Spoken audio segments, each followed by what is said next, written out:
আসসালামু আলাইকুম ওয়া রাহমাতুল্লাহ। সাংবাদিক বন্ধুগণ,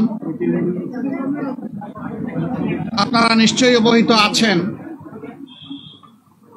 যে গত কয়েকদিন ধরে বাংলাদেশে কিছুটা অস্বাভাবিক অবস্থা বিরাজ করছিল। তারই ধারাবাহিকতায় গত পরশুদিন অর্থাৎ বৃহস্পতিবারে উপদেষ্টা পরিষদের একটা বৈঠক হয়। সেই বৈঠক থেকে প্রধান উপদেষ্টা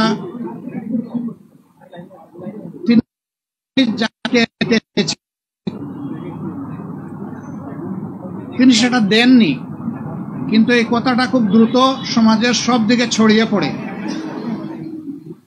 যার কারণে সমাজে একটা অনিশ্চয়তা, আশঙ্কা, আতঙ্ক দেখা দেয়। আমরা সেই দিনই বিষয়গুলোকে হিসাবে নিয়েছি, নোটিশে নিয়েছি। ঠিক একই সময়ে একজন রাজনৈতিক নেতা তার জনপ্রতিনিধিত্বের একটা দাবি নিয়ে তিনি একটা অবস্থান নিয়েছিলেন। আবার আরেকটা গুরুত্বপূর্ণ জায়গায় আরেকটা দাবিতে আরেক দল অবস্থান নিয়েছিলেন। এই সব কিছু প্রধান উপদেষ্টার জন্য কিছুটা কষ্টের, কিছুটা বিরক্তির ছিল, যার কারণে তিনি তার দায়িত্বের ব্যাপারেই পুনর্বিবেচনা করবেন এইরকম একটা অভিব্যক্তি তিনি প্রকাশ করেছিলেন, কিন্তু কার্যত এটা অফিসিয়ালি সামনে আসে নাই। এ বিষয়ে আপনারাও আমাদের মতোই বিচলিত ছিলেন, আমরা এটা বিশ্বাস করি।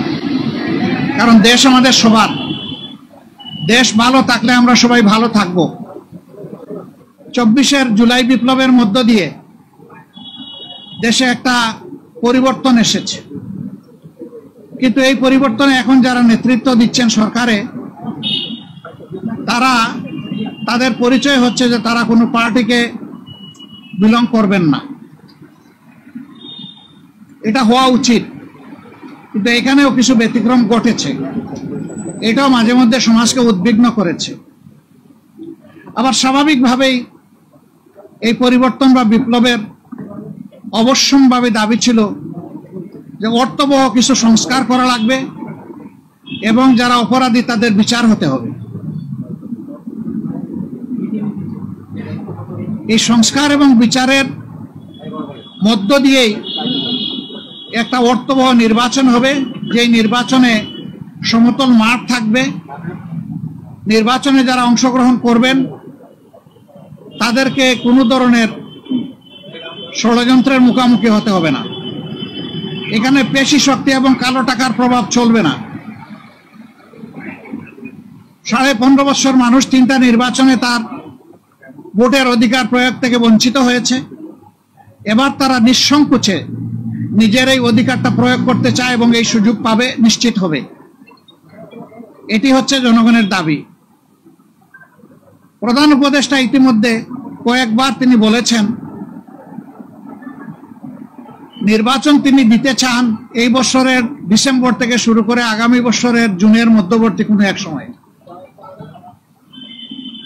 কিন্তু তিনি সুনির্দিষ্ট কোনো রোডম্যাপ দেননি, কোনো মাস সপ্তাহ তিনি ঘোষণা করেননি।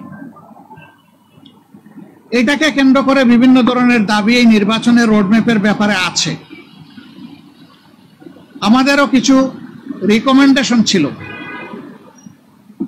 আমরা তার প্রতি সম্মান রেখেই বলেছিলাম যে দায়িত্ব আমরা সবাই মিলে তাকে দিয়েছি, তিনি চেয়ে নেননি এবং তিনি দলের পক্ষ থেকেও নির্বাচিত কোনো দায়িত্বশীল নেতা নন, বরঞ্চ তিনি জনগণের ঐক্যমতের ভিত্তিতে এই জায়গাটায় একটা গুরুবার তিনি গ্রহণ করেছেন।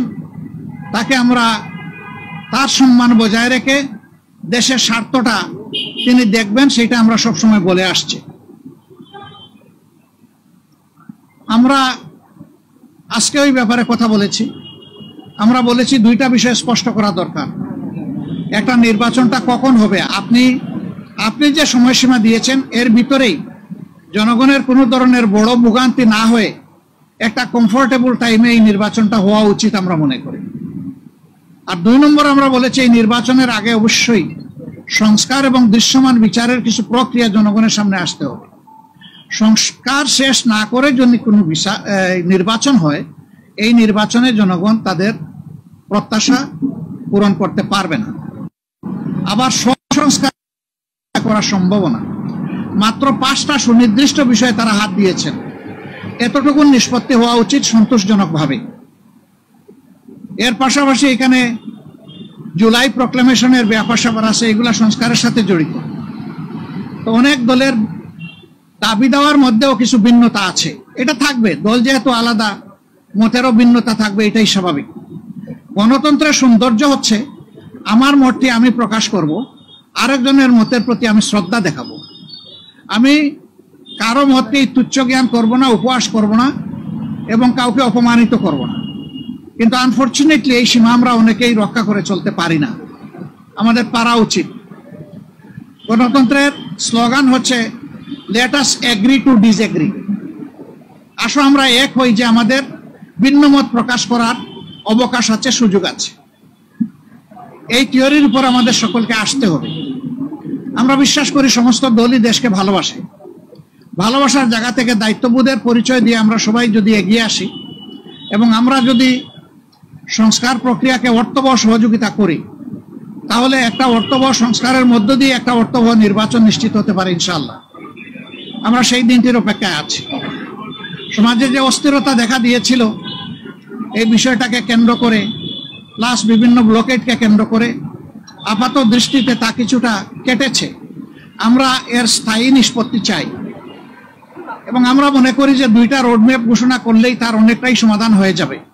একটা হচ্ছে সংস্কারের রোডম্যাপ, আর একটা হচ্ছে নির্বাচনের রোডম্যাপ।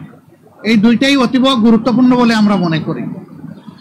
আপনারা আজকে এখানে এসেছেন, আপনারা ইতিমধ্যে বিএনপির বন্ধুরা এসেছেন, তাদের কথা আপনারা শুনেছেন, আমাদের কথা আপনারা ধৈর্য ধরে শুনলেন। এই জন্য আমরা আমাদের পক্ষ থেকে আপনাদের প্রতি কৃতজ্ঞতা জানাই এবং ধন্যবাদ জ্ঞাপন করি। আপনাদের সাথে আমাদের আরো অনেক দেখা হবে, কথা হবে ইনশাআল্লাহ। আজকে আরো হয়তো আপনারা কথা শুনবেন, আরেকটা দল তারা ঢুকেছেন, তারাও বের হলে তারা তাদের কথা বলবেন। আমরা দেশকে আমাদের ভালোবাসার জায়গা থেকে, বিবেকের দায়বোধের জায়গা থেকে যেটা উত্তম মনে করি, সেই ব্যাপারে কাজ করতে আমরা দৃঢ় প্রতিজ্ঞ। ন্যায় এবং সত্যের পথে আমরা অবিচল থাকব। দেশের স্বার্থটাকে আমরা বড় করে দেখব, এটি হচ্ছে আমাদের অঙ্গীকার। আপনাদের সবাইকে ধন্যবাদ।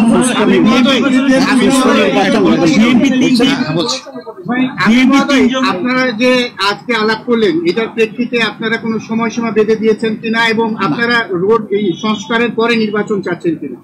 অবশ্যই সংস্কারের পরে সবাই নির্বাচন চায়, আমরা শুধু এর আগের দল বলেছে যদি তারা নির্বাচন ক্ষমতায় যায় তাহলে তারা সংস্কার কন্টিনিউ করবে এবং আওয়ামী লীগের বিচার কন্টিনিউ করবে। আপনারা কি এটা বিএনপি কখনো কখনো বললে, তারা কিন্তু বারবার এখনো বলছে যে আমরা সংস্কারের বিরোধী নই, তবে নির্বাচনের রোডম্যাপটা আমরা চাই সুনির্দিষ্টভাবে, সেটা তো আমরাও চাই। কিন্তু আমরা কোনো সময় বেঁধে দেইনি। আমরা কমফোর্টেবল 2টা টাইম আপনাদের মাধ্যমে এই জাতিকে জানিয়েছি। যদি সংস্কার শেষ হয়ে যায় তাহলে ফেব্রুয়ারির মধ্যভাগে এটা হতে পারে, আর যদি সংস্কারের ভিতরে শেষ না হয়, আরেকটু সময় লাগে, এরপরেই যেহেতু রোজা শুরু হয়ে যাবে, রোজার পর হতে হবে, তারপরে এটাকে টেনে লম্বা করলে কোনো সুষ্ঠু নির্বাচন করা সম্ভব হবে না। আমাদের দেশের আবহাওয়া এটা এলাও করবে না। প্রধান উপদেষ্টা কি বললেন, যে 2টা দাবি জানাইছেন সে 2টার ব্যাপারে তিনি গভীর মনোযোগ সহকারে শুনেছেন এবং আমাদের এটা আস্থা হয়েছে যে তিনি বিষয়টাকে ইতিবাচক ভাবে নিয়েছেন।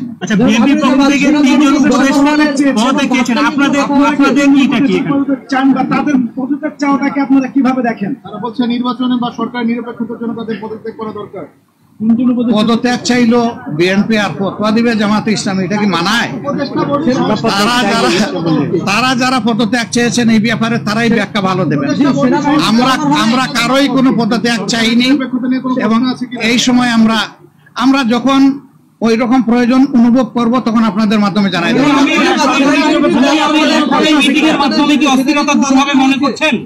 এই যে অস্থিরতার অবস্থা বিরাজ করছে, আপনারা আমরা আশাবাদী কতটুকু মনে করছেন? পুরাটাই দূর হবে ইনশাআল্লাহ। যে প্রধান উপদেষ্টা আপনাদের ডেকেছিলেন, আপনারা উনি আসেন নাই, আপনারা এইসব বিএনপি এবং আপনি আপনাদের কথা বলেছেন, কিন্তু সরকার বা প্রধান উপদেষ্টা আপনাদের কেন ডেকেছিল? কি বলতে চায় সরকার আপনাদের? আপনি বলেন এটা ঠিক আমাদের ব্যাপার আর বিএনপির ব্যাপারে একরকম না, একটু ডিফারেন্স আছে। আমরা কিন্তু নিজেই চেয়েছি এবং টাইমটা ফিক্স আপ হয়েছে। কালকে আপনারা সংবাদ মাধ্যমে এটা অলরেডি জানতে পেরেছেন। হ্যাঁ, সেটা আমি পরে আসতেছি। ওনার দাওয়াত আমরা পেয়েছি, এটা অস্বীকার করব না, কিন্তু এর আগে আমরাই চেয়েছি এবং আমাদের চাওয়ার প্রেক্ষিতেই আজকে সন্ধ্যা 6টায় এই সময়টা নির্ধারিত হয়েছিল। আমাদের অন্য একটা দলীয় কর্মসূচি থাকার কারণে আমরাই চেয়েছিলাম যে আমাদেরকে আরো 2 ঘন্টা পিছিয়ে দেওয়া হোক। সে আমাদের অনুরোধের প্রেক্ষিতেই 8টা ফিক্স করা হয়েছিল, যদিও 8টায় আমরা শুরু করতে পারি নাই, একটু পরে আমরা শুরু করেছি। উনি ডেকে এইটুকুই বলেছেন, দেশ আমাদের সবার, আমি অবশ্যই অর্থবহ, সুষ্ঠু, স্বচ্ছ একটা নির্বাচন দিতে চাই, আমি যেন তেন কোনো নির্বাচন দিতে চাই না। এবং তিনি আমাদের কথা মনোযোগভাবে শুনেছেন আর বলেছেন যে আপনাদের পরামর্শগুলা আমি প্রয়োজন মনে করি, আপনারা যে পরামর্শ দেবেন অবশ্যই আমি এগুলা কনসিডারেশন নেব, অন্যদের কথাও আমি শুনবো। এবং আগামীকালকেও তিনি আরো অনেকগুলা দলকে দাওয়াত দিচ্ছেন, তাদের কথাও তিনি শুনবেন। সবার কথা শোনার পরে তিনি আশা করি তার একটা সিদ্ধান্ত তিনি ম্যাচিউর করবেন। সবাইকে ধন্যবাদ, অনেক অনেক ধন্যবাদ। আরো দেখা হবে, সাংবাদিক বন্ধুদের সাথে আরো অনেক দেখা হবে। আসসালামু আলাইকুম রহমতুল্লাহ। পাওয়া যাবে আস্তে আস্তে, সব কথা একসাথে পাবো না।